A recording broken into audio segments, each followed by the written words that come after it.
राधे राधे दोस्तों। हिंदू धर्म में भगवान गणेश को सर्वप्रथम पूजा जाता है। हिंदू मान्यता के अनुसार हर कार्य की सफलता और निर्विघ्न समाप्ति के लिए भगवान गणेश की पूजा की जाती है। गणेश जी विघ्नहर्ता है। हर माह के कृष्ण पक्ष की चतुर्थी को संकष्टी चतुर्थी कहा जाता है। इस दिन भगवान गणेश जी की पूजा और व्रत का करने का विधान है। ऐसी मान्यता है कि गणेश चतुर्थी के दिन भगवान गणेश का व्रत एवं पूजन करने से जातक के जीवन के सभी कष्टों का नाश हो जाता है। अर्थात भगवान गणेश जी अपने भक्त के सभी कष्टों को नष्ट कर उसे सभी कष्टों से मुक्त कर देते हैं।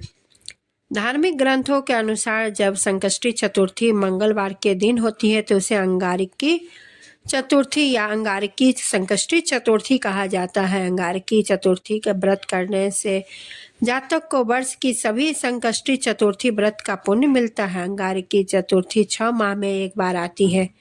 संकष्टी चतुर्थी को कुछ स्थानों पर संकटहारा और संकट चौथ के नाम से भी पुकारा जाता है।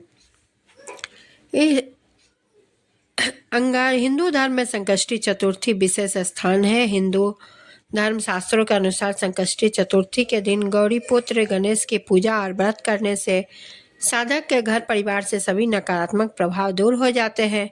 गृह क्लेश से मुक्ति मिलती है और घर परिवार में शांति रहती है। भगवान गणेश जी की कृपा से समस्त रोगों का नाश होता है। जातक सभी ऋणों से मुक्त हो जाता है।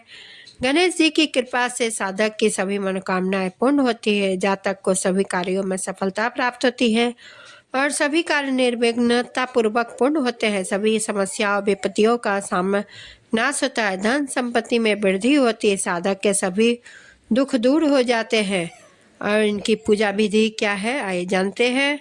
अंगारिका संकष्टी चतुर्थी व्रत में सूर्योदय से लेकर रात्रि को चंद्रमा के दर्शन तक उपवास रखना होता है। रात्रि में चंद्रमा के दर्शन के बाद ही व्रत पूर्ण होता है। वर्ष में सिर्फ भाद्रपद की कलंकी चतुर्थी के दिन ही चंद्र दर्शन निषेध है।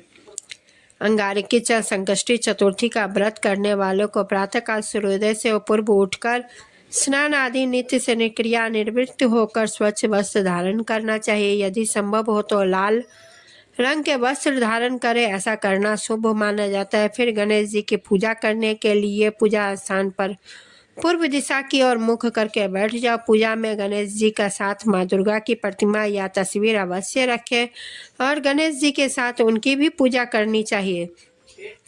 धूप दीप जलाकर गणेश जी को दूध से स्नान कराएं। सिंदूर और घी मिलाकर चोला चढ़ाए। चांदी का वर्क चढ़ाए। जनेऊ अर्पित करें। गणेश जी का पूजन करते हुए इस मंत्र का जाप अवश्य करें। गजाननं भूत गणादि सेवितं कपित्थ जम्बू फल चारु भक्षणम उमास्वसुतं शोक विनाशकारकम नमामि विघ्नेश्वरं पादकंजनमम। रोली चढ़ा चावल से तिलक करें। गंध और पुष्प अर्पित करें। गणेश जी को लड्डुओं का भोग जरूर लगाएं। फल चढ़ाएं और 5 सुपारी चढ़ाएं। गणेश अथर्वशीर्ष का पाठ करें और गणेश जी की आरती करें। अथर्वशीर्ष का पाठ करें और गणेश जी की आरती करें। दिन में पूजन के बाद फलाहार का सेवन कर सकते हैं। आज के दिन फलाहार में हो सके तो सिंधा नमक का सेवन भी कर सकते हैं।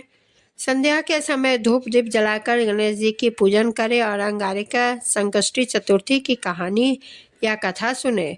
पूजन के बाद रात्रि को चंद्रमा के दर्शन के पश्चात ही भोजन करें। इसकी कथा इस प्रकार है। श्री गणेश चतुर्थी की व्रत की पौराणिक कथा के अनुसार एक बार भगवान शिव तथा माता पार्वती नर्मदा नदी के किनारे बैठे। वहां माता पार्वती ने भगवान शिव से समय व्यतीत करने के लिए चौपड़ खेलने को कहा।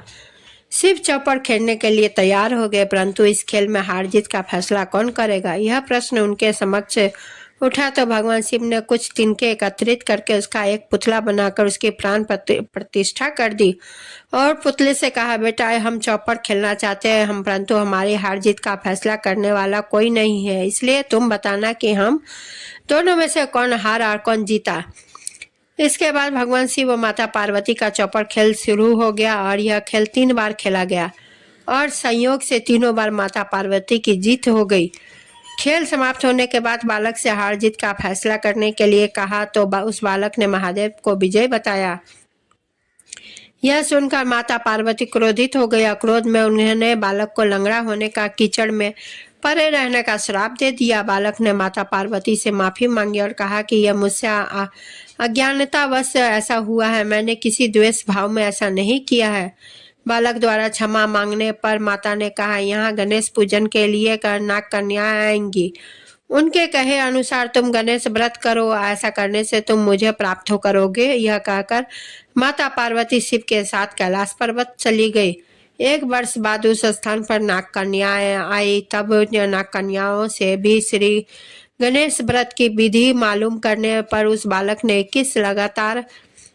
21 दिन लगातार गणेश जी का व्रत किया। उसकी श्रद्धा से गणेश जी प्रसन्न हुए। उन्होंने बालक को मनवांछित फल मांगने के लिए कहा। उस पर उस बालक ने कहा, हे विनायक, मुझ में इतनी शक्ति दीजिए कि मैं अपने पैरों से चलकर माता पिता के साथ कैलाश पर्वत पर पहुंच सकूं और ये देख प्रसन्न हो।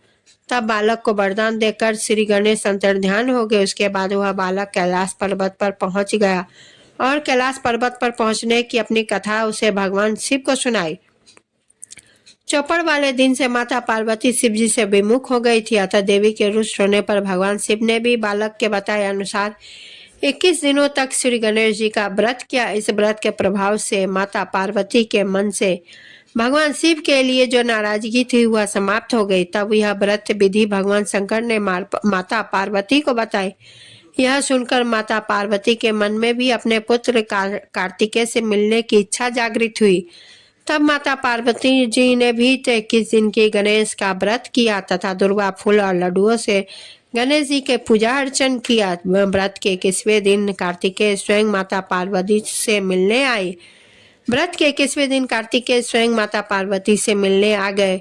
उस दिन से श्री गणेश चतुर्थी का यह व्रत समस्त मनोकामनाओं की पूर्ति करने वाला व्रत माना जाता है। इस व्रत को करने से मनुष्य के सारे कष्ट दूर होकर मनुष्य के समस्त सुखों की सुख सुविधाओं की प्राप्ति होती है। दोस्तों, आप सभी को मेरा यह कथा कैसी लगी कमेंट जरूर करें और वीडियो को लाइक शेयर करना ना भूलें। चैनल को सब्सक्राइब करना मुझे पूर्ण विश्वास है सब्सक्राइब जरूर करेंगे। और इसी के साथ मैं विदा लेती हूँ। धन्यवाद।